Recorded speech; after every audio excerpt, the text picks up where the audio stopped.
She thought my credentials gave her the keys to brilliance. They actually gave her career suicide. I watched her build an entire client presentation on 9 files of pure fiction. Then I watched the implosion from the best seat in the room. This is how I used patience and precision to dismantle someone who tried to erase my existence. My name is Gregory Cole. For 12 years, I have been the silent engine behind every successful campaign at Summit Strategic Partners. I am 49 years old, single, and according to my annual reviews, technically exceptional, but lacking the polished charisma required for client-facing roles. The translation of that corporate speak was simple. They believed I did all the heavy lifting, while they could not imagine me schmoozing at cocktail parties with wealthy founders. I had spent nearly a decade fixing disasters that would otherwise sink promising careers. When one major account collapsed because someone approved creative concepts without legal clearance, they called me at midnight on a Saturday. I had it fixed by dawn. When our retail client discovered their entire ad campaign violated regulatory guidelines, I rewrote 6 months of strategic messaging in 72 hours. Nobody asked how I pulled it off. They just added the success to their portfolios and ordered celebratory drinks. Being invisible means you observe everything. I have watched 25-year-old associates present my strategic frameworks to executive boards. I have attended planning sessions where my solutions were pitched word for word by people who could not defend a single assumption behind them. 4 times I had been passed over for the creative director position. The feedback never changed. They said that Gregory needs to develop his interpersonal skills. The reality was that Gregory did not play golf with the founder's nephew. Summit Strategic Partners occupies the top 3 floors of a renovated warehouse in downtown Portland. Our workspace screams boutique agency, trying desperately to look hip. There are Edison bulbs everywhere, reclaimed wood desks, and cold brew coffee on tap. It is the kind of place where everyone discusses authenticity and innovation, then panics when the presentation software freezes. My office sits at the far end of a corridor on the 2nd floor, wedged between the print room and the emergency exit. The isolation suits me perfectly. Nobody wanders by accidentally. Everything shifted when we landed Catalyst Athletics. This was a $35 million account to rebrand their entire product line and launch a digital ecosystem for their 1,200 retail locations. It was the type of project that defines careers, gets written up in industry publications, and wins major awards. Naturally, I expected to be buried in strategy development, doing the actual work while someone else took center stage. But this time felt different. During our kickoff session, our founder, Evelyn Thorne, specifically mentioned my name. Gregory will be critical to this project's success, she said, making direct eye contact with me. His strategic insight is precisely what Catalyst Athletics needs. For a brief moment, I believed this might finally be my opportunity. I started drafting campaign architectures, building team frameworks, and imagining myself presenting to the executive board. I should have recognized the pattern. That same week, Human Resources announced a major recruitment win. They had stolen a rising star from our primary competitor, someone who would allegedly transform our client relationships. The announcement included a professional photograph of a woman who looked like she had walked out of a startup promotional video. She had a perfect smile, confident posture, and the kind of polished presence that screams that she had never debugged a database at 3 in the morning. Her name was Chloe Saunders, and she was about to become my worst nightmare. Chloe Saunders arrived on a Wednesday morning like a storm in designer boots. She was 36 years old, possessed a Columbia business degree, and had a resume that read like advertising mythology. She had allegedly saved 3 dying brands, led digital transformations at 2 major companies, and somehow found time to keynote a conference about disruptive thinking and brand strategy. The entire office was buzzing before she had even completed her onboarding. Evelyn introduced her during our morning meeting at 9 o'clock. Chloe will be spearheading our Catalyst Athletics engagement, she announced, while Chloe stood radiating the confidence that comes from never having your concept rejected in a live pitch. She brings innovative perspective and proven client success. Then, almost casually, Evelyn added, Gregory will be handling all strategic development, research, and technical execution. Handling. That was a word that meant everything and nothing simultaneously. It meant I would do the thinking while Chloe did the talking. It meant my name might appear in tiny text on slide 63 of the final deck.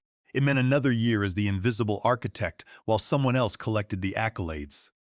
Chloe found me that afternoon. She did not knock on my door. People like Chloe never knock. "You must be Gregory," she said, flashing that signature smile. "I have heard you are the strategic genius around here." The compliment felt manufactured, like something extracted from a leadership manual about managing technical teams. She leaned against my door frame, occupying the space like she had purchased it. "I am excited to collaborate. I have some disruptive ideas about the Catalyst Athletics project that will revolutionize their market position." I smiled politely, playing the role of the supportive colleague. Internally, I was already calculating how many hours I would lose correcting her disruptive ideas. It began subtly. The demands started trickling in within 48 hours. "Hey, Gregory, could you send me the competitive analysis for Catalyst Athletics West Coast markets?" she would write. Then it became, "I need the consumer psychographic study by the close of business today." There was no please, and there was no thank you.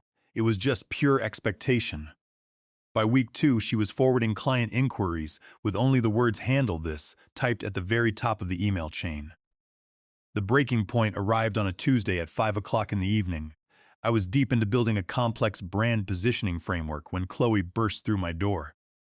"I need your login credentials for the Catalyst Athletics project folders," she stated. It was not a request, it was a command. "I am assembling a preliminary presentation for the client and need immediate access." "Those folders contain working documents," I replied carefully. "They are not client-ready." She waved her hand dismissively. "I understand what I am doing. I just need to pull some frameworks for Friday's checkpoint. Email me the credentials now." Then she vanished, leaving only the scent of expensive perfume and entitlement in her wake. I sat motionless, staring at my monitor. 12 years of being overlooked, watching my work vanish into other people's highlight reels, and being told I was not leadership material while leaders presented my strategies. Something inside me crystallized. It was not anger. Anger burns too hot and too fast. This was colder and sharper. This was strategic precision. I created a new folder and named it Catalyst Final Deliverables GC. My initials were barely noticeable at the end of the folder path. Inside, I began crafting something special. They were not outright lies. That would be too obvious and easily detected by a basic spell check or standard review. Instead, I built beautiful, professional-looking strategies that were subtly, catastrophically flawed. I created brand positioning based on outdated consumer research. I established market segmentation using inverted demographic logic.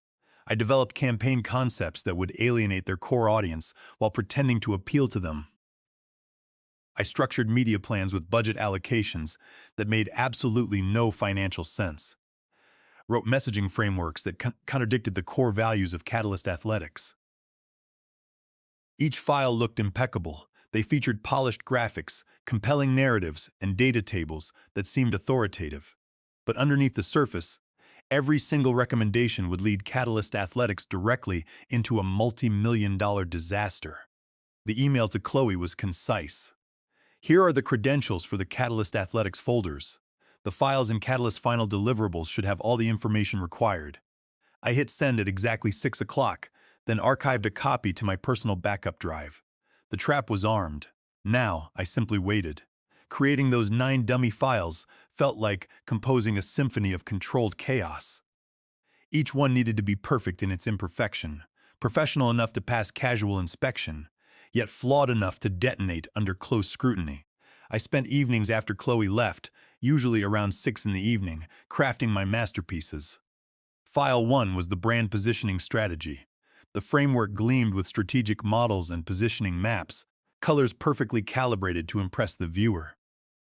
But the core positioning targeted suburban parents for a brand that primarily sold to urban millennials. The research citations were real, but cherry-picked from studies that contradicted current market trends. File 2 was the campaign creative brief. It featured beautiful mood boards and creative direction, except I had based the entire emotional approach on consumer segments that Catalyst Athletics had explicitly moved away from 3 years ago. The tone would feel completely disconnected from their modern brand identity. File 3 was the media allocation plan. This one was my personal favorite. I used accurate media costs, but allocated budgets inverse to actual audience presence. I recommended massive spending on platforms where Catalyst Athletics' demographic barely existed and minimal investment where they actually engaged. The pricing model recommended slash discounting the premium products, which would erode their profit margins by 20% and destroy their high-end brand equity overnight. The retail experience concept suggested dismantling the physical product showrooms and replacing them with fully automated digital kiosks, a move that would completely alienate their hands-on customer base who prefer testing the equipment in person before purchasing. Files 4 through 9 were equally elegant disasters. A social media strategy that would trigger immediate public relations backlash, influencer partnerships with creators whose values opposed everything Catalyst Athletics represented, retail experience concepts that contradicted their actual store layouts, and a pricing model that ignored their entire competitive advantage. But here was the beautiful part. I built each file with my naming conventions and my digital signature embedded in the metadata. The timestamps showed creation dates weeks before Chloe even joined the firm. Then, I created parallel versions, the real ones, stored in password-protected folders with comprehensive documentation of every decision, every insight, and every strategic rationale. I also started creating a digital trail. Every time Chloe accessed the dummy folders, my background script logged it. When she downloaded files, I knew. When she renamed them to strip my initials, I had screenshots of the version history. I used a simple tracking script. It was nothing sophisticated, nothing that would alert the IT department, just enough to build an undeniable timeline. Chloe took the bait instantly. Within 2 hours of receiving the credentials, she was downloading everything in the directory. By the next morning, I watched her present my corrupted frameworks in our morning team stand-up meeting.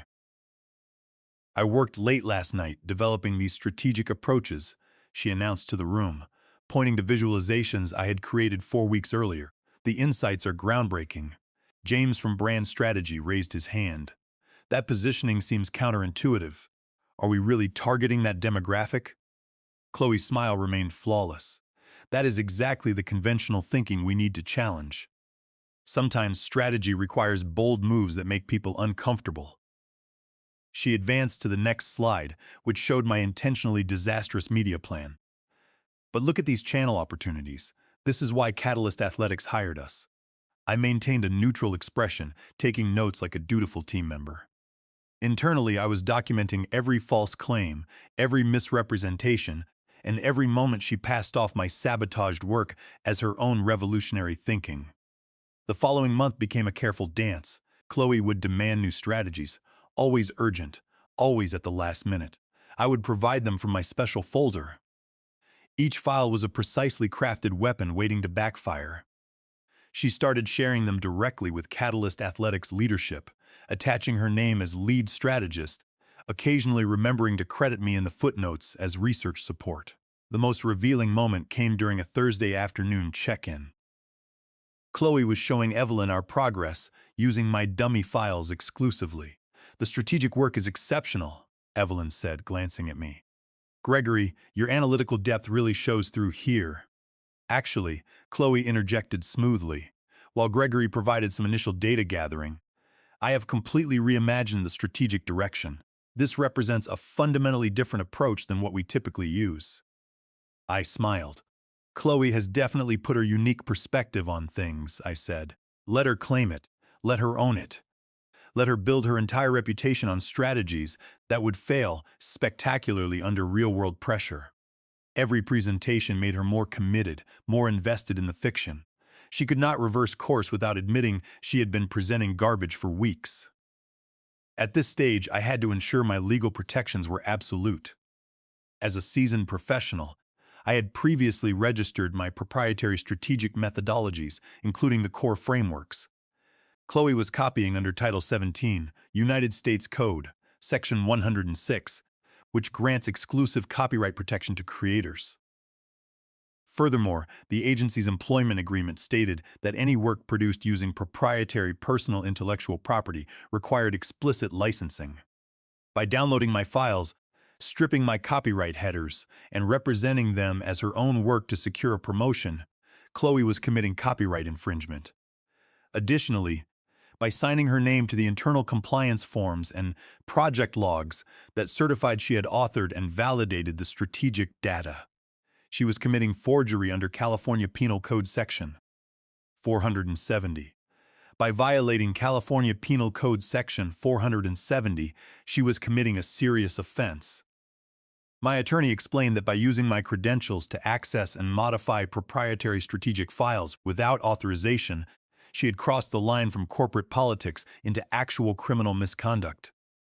Furthermore, as a director at the agency, she owed a strict fiduciary duty to both the firm and our clients. Presenting sabotaged and unverified strategies as finalized work to secure personal prestige and executive bonuses was a direct and egregious breach of that fiduciary duty. This breach could expose her to personal liability and potential civil litigation from Summit Strategic Partners. Under established legal doctrine, because the presentation of this work was built on systemic fraud and copyright violations, any performance-based bonus agreements, and even her underlying employment contract modifications were void ab initio. They were legally void from the very beginning. I documented this legal reality carefully, storing the copyright registration certificates alongside the digital access logs. The preliminary review with Catalyst Athletics was scheduled for the following Tuesday. Chloe had already sent them the complete presentation deck for advanced review. There was no turning back now. The fuse was burning, and I had front-row seats to the inevitable explosion. The genius of a well-executed plan is watching the target pull the trigger themselves. Over the next 7 weeks, I became Chloe's most dedicated supporter, at least on the surface. When she needed files by 7 in the morning, I had them delivered by 6:30. When she demanded last-minute revisions for client calls, I complied with a polite smile. Every interaction was meticulously documented, time-stamped, and archived. My evidence system was forensically precise. I had screenshots of every message where Chloe claimed ownership. Just finalized the brand positioning strategy. I found some game-changing directions she had written. I had screen recordings of team meetings where she presented my dummy files. I have developed a revolutionary approach to market segmentation, she had declared. I had email threads where she forwarded my work to Catalyst Athletics executives with her signature as lead strategic director. The most incriminating evidence came from Chloe herself. She created a shared folder called Chloe Fusion Deliverables where she stored her work. These were my corrupted files with my metadata stripped and her name added to the headers. She did not realize our network system maintained detailed version histories showing the original files copied directly from my folders, complete with timestamps proving I created them weeks before she arrived. While feeding Chloe the poison strategic files, I maintained 2 parallel workflows. I built the real strategy in secured, password-protected folders that only I could access. The actual Catalyst Athletics analysis told a completely different story. It contained genuine market opportunities, authentic positioning strategies, and actionable insights that would legitimately transform their brand. Every framework was thoroughly documented, every assumption explained, and every recommendation transparent. This was my real work, my insurance policy waiting backstage. Meanwhile, Chloe's confidence grew exponentially. She started excluding me from critical meetings, telling Evelyn I was better utilized in strategic development. She began speaking at local industry panels about her innovative approach to brand transformation. She even submitted a case study proposal to the Regional Marketing Innovation Summit featuring frameworks pulled directly from my sabotaged files. The IT logs revealed everything. Chloe accessed my dummy folders 88 times in 7 weeks. She downloaded every file, some of them repeatedly. She tried renaming them, reformatting them, and even recreating them in new templates.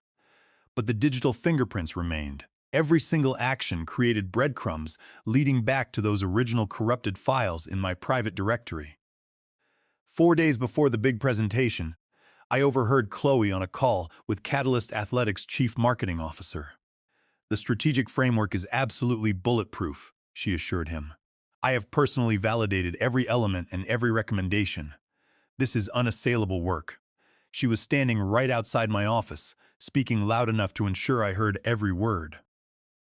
It was a power move, broadcasting that she was taking full credit for the entire campaign. I opened my backup folder and reviewed the real strategy one final time. It was clean, accurate, and actionable. It was everything Catalyst Athletics actually needed. Then I examined what Chloe would be presenting. It was a $35 million catastrophe waiting to happen, built entirely on flawed assumptions and impossible strategies. The gap between reality and her fiction was insurmountable. That evening, I forwarded every piece of evidence from my work computer to my personal email accounts. The logs, the screenshots, the email trails, the version histories, and the copyright certificates. I sent a comprehensive email to my attorney outlining the situation and attaching the key documentation. "For your records," I wrote to him, "in case questions arise about the integrity of strategic work presented to clients." On Monday, Chloe sent a company-wide email. "I am excited to present our groundbreaking Catalyst strategy to their executive team tomorrow. This showcases our next-level strategic capabilities." She copied the entire leadership team, the advisory board, and even some key investors. She was all in. Her reputation was staked on this presentation. She was completely unaware she was about to present 9 files of meticulously crafted fiction to executives who knew their brand intimately. I spent Monday quietly preparing. I wore my best suit, the navy one I had bought for interviews, but had never worn to work. I tested my laptop's presentation mode, ensuring the real strategy would display flawlessly. I printed hard copies of the documentation trail and organized them chronologically in a black leather portfolio. Chloe stopped by my office at 4:30. "You will be at the meeting tomorrow, right? Just in case they have technical questions." Her tone suggested this was a directive, not a request. "I would not miss it," I replied. "I will be right there." She nodded, satisfied. "Good, though I doubt I will need backup. The work speaks for itself." Yes, I thought, watching her stride away down the corridor. Yes, it absolutely does. The Catalyst Athletics conference room was a monument to corporate achievement. There were championship trophies in glass cases, motivational quotes on exposed brick walls, and a conference table that could seat 20 executives comfortably. 17 people filed in, including David Rothman, the chief marketing officer, whose questions would determine our fate, and Patricia Livingston, the chief executive officer, a former Olympic athlete who had built a retail empire through relentless discipline. Chloe arrived early, wearing a suit that probably cost more than my monthly rent. She was all confident handshakes and practiced small talk, working the room like a political candidate. I sat in the second row as promised, my laptop ready, watching her set up with the casual arrogance of someone who had never had their strategy questioned. Evelyn and 2 other partners from our firm took seats along the sidewall. The tension in the room was palpable. $35 million tends to sharpen everyone's attention. Chloe clicked through her opening slides, all polish and promises, building toward the strategy that would either seal the deal or sink the ship. Slide 1 was a beautiful company overview. Slide 2 was an industry analysis pulled from public research, nothing that could expose the corruption underneath. Slide 3 was a consumer journey map with impressive graphics. She was building confidence, setting the stage. Then came Slide 5, the brand positioning strategy, the $35 million slide. The moment the positioning map appeared, I saw David Rothman's expression shift. The strategy targeted suburban families with young children. "Miss Saunders," David said, his voice neutral but his eyes skeptical. "Can you explain this demographic focus?" Chloe's smile never wavered. "Our research shows untapped potential in the family segment. These recommendations are strategically sound." Strategically sound? Patricia Livingston leaned forward. "We abandoned that market because it did not align with our brand. We have invested millions repositioning toward urban professionals." Slide 6 showed the lifestyle campaign. David pulled out his tablet. "Your brief emphasizes family time and work-life balance. Our brand is about pushing limits and individual achievement." "These are opposites," That is the paradigm shift we are proposing, Chloe said, though her hand trembled on the remote. Slide 7 was the media plan. Now, even the junior executives were frowning. Miss Scott, the chief marketing officer, said, using her maiden name by mistake, "Are you seriously allocating 55% of our digital budget to Pinterest and Facebook groups? Our audience is on Instagram, TikTok, and YouTube." "The data clearly shows," Chloe stammered. "The data shows nothing of the sort," Patricia cut in. "This would waste millions targeting people who do not buy our products." The room erupted. "Why are lifestyle bloggers in the plan? How can you suggest retail experiences that contradict our layouts? Are you proposing to compete on price for a premium brand?" Chloe floundered, reciting buzzwords about disruption.